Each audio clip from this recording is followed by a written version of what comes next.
Ready to ditch the chaos and supercharge your project management? Let's dive into the core of Jira Issue Tracking first.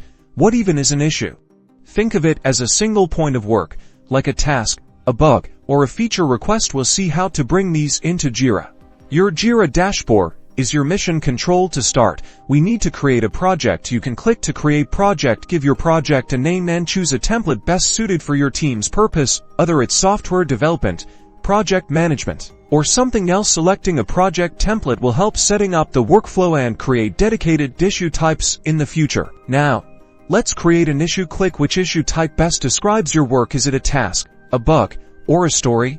Then, write a clear and concise summary, add a detailed description, assign it to the right person, set the due date, and estimate the work. Remember, details matter. Jira uses workflows to track the progress of each issue. Your team will be using boards to track your progress. Use the boards to move issues as they move from one stage to the next, such as to do, in progress, review, and finally, done. This real-time view gives everyone visibility into the project's status. Jira's real power, however, lies in its reporting capabilities. Use built-in reporting and create custom dashboards to track a project's progress, see where bottlenecks occur, and identify trends. This data is invaluable for informed decision-making, and collaboration is key. Use comments to discuss issues, provide updates, and ask questions. Use the @ symbol to mention teammates. This ensures everyone stays on the same page, resulting in an effective team. Jira, it's not just a tool, it is a game changer for any team.